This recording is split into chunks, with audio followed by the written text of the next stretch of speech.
joined with Ryan Smith this morning from the BBB. We're talking about the Better Business Bureau, and you're going to be learning something, folks, so please pay attention. We're going to learn. I love these segments because you're actually going to learn something, and this is for real because people do lose money with stuff like this, so you're going to help us out, Ryan. Tell us what we're talking about. Talking about the top 10 scams of 2015.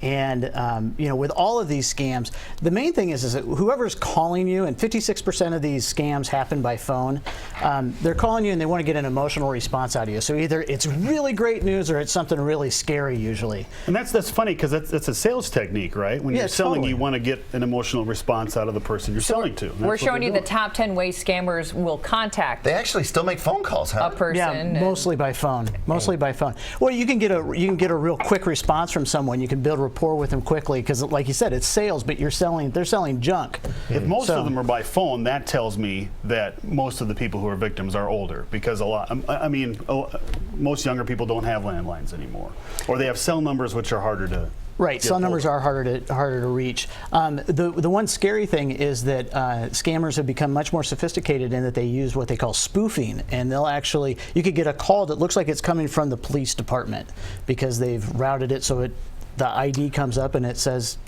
some municipal police department. Spoofing, really? Yeah. Oh my goodness. Yeah, which makes it a little scary. Another reason for me not to answer my telephone. Yeah, there you go. So let's talk about the top 10 things we can avoid, hopefully, here in 2015. Yeah, so the top 10 scams of 2015 include the lottery. Okay, we're going to do these from the top. The tax scam is the #1 scam. All right, you've convinced me. I'm never paying taxes again. Thank you. Yeah, well, if you don't pay your taxes and you get a phone call and they say, we're going to come arrest you if you don't pay them, that's the scam. Oh. Yeah. So then they say, give us your credit card number and you can pay us directly. Correct. Yeah. Oh. So they're just out to get you. These guys. All right.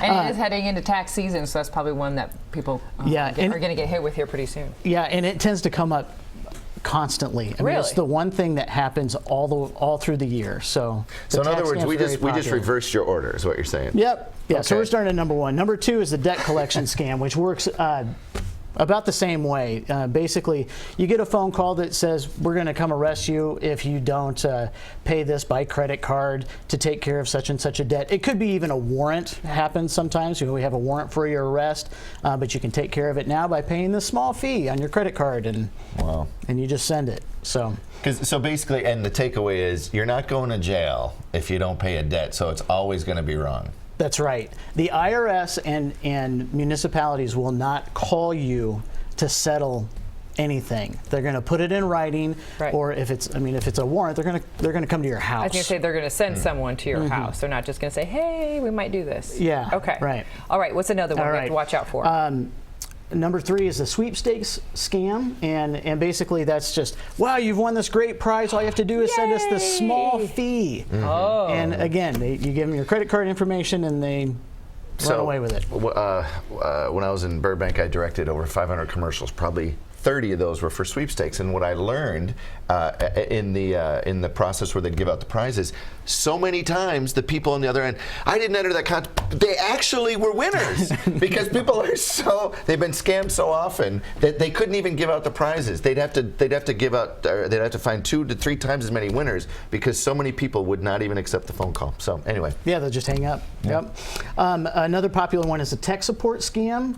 And this is really an identity theft kind of scam. You'll get a call that says, we believe that you have a virus on your computer. If you allow us to have access to it, we can take care of that right now quickly. Usually there's a small fee involved. But really what they want to do is download some malicious software onto your computer that will gather passwords and personal information. Right. And they tell you that you have a problem that they're there to fix? Yes. So they're there to help you. They're your friend. Have you noticed your computer running a little slower recently? You know what? Okay. Yeah, all right. That's exactly it. Gotcha.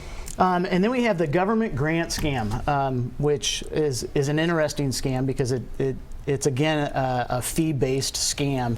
And so what they'll do is they give you a call and say, you're able to apply for this grant, and it's a huge amount of money, but we need help with the processing and application fees. Sure. So you send them your information, you send them your credit card information, and they take your money, and you didn't get anything. Wow. All right, those are 5 things that you should watch out. We have 5 more. Yeah, and so we've got the advance fee loan, which again is kind of like that grant. It's another processing fee kind of. Advance fee for a loan. Okay, I need a loan. Oh, you need a loan? Okay, just give us $250 now. Right, processing fee. Okay. A credit card scam, and that is just, I'm getting a call and you can take care of something with a credit card and they just take your information and they take your credit card over the phone.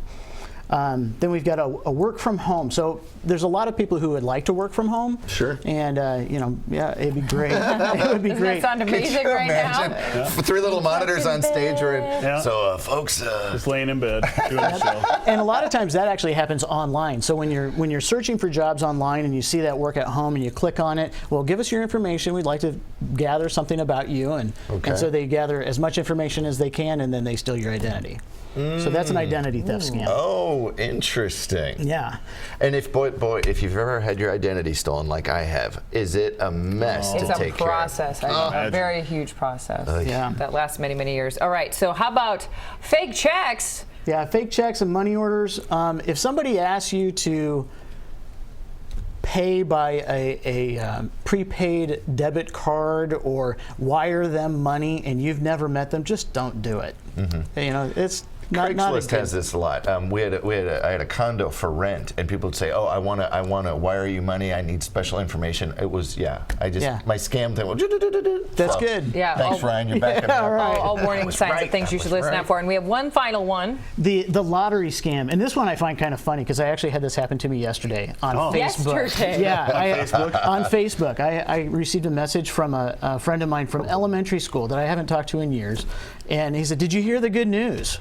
And I'm like, no, what is it? You know, well, just tell me. And my scam radar is going off. Yeah. And he's like, well, I won the lottery through Facebook, and you can too. And so I took the article and I actually sent it back to him. I said, well, this is great, and I work for the Better Business Bureau. And, you know, I didn't hear anything else from him. And I'm sure it wasn't my friend. What Right, happens someone was is, using his somebody profile. hacks their account and they send out to all of their contacts in Facebook. So That's like that moment in Annie Hall. I actually happen to have Marshall McLuhan right here. Right, Smith, if people want more information, especially when it comes to the Better Business Bureau, what's the best place to go?